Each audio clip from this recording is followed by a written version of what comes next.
Hello nature lovers. After 20 years of working in the bush, either in conservation or in the safari industry, I can tell you that the story is never the story. Today we want to talk about elephants. I was shocked to discover that over 100,000 elephants had been poached in a 3-year period. Now simple maths equates that to 91 elephant per day. Let's think about that for a minute. 91 elephant.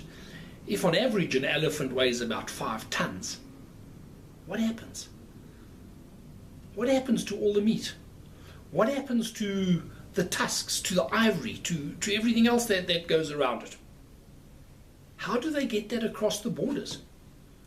How does that get into the markets, wherever the markets may be, outside of Africa? I was in the bush talking to some of our staff, guides and people that work out at the camp, and we were discussing some of these issues.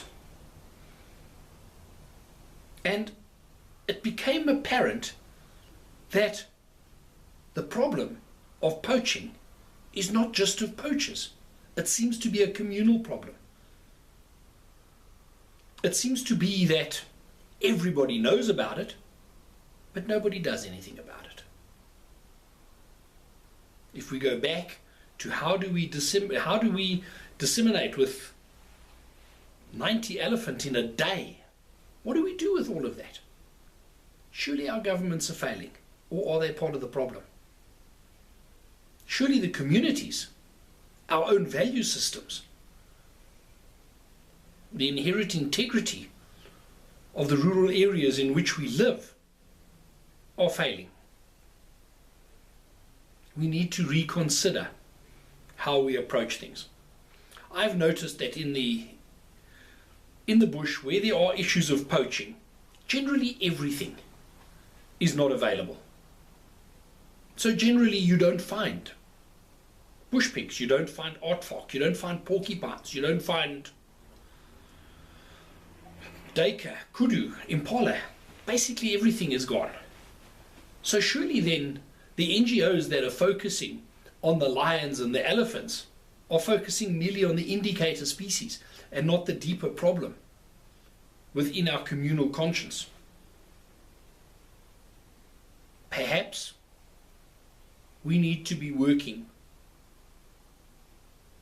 on our community value systems more than trying to stop somebody else potentially poaching something. Next week I think I'm going to talk about issues of lion and community in lion, how it affects living with lions in cattle areas. But for now, I'm Stuart Bartman, considering the other side of the truth.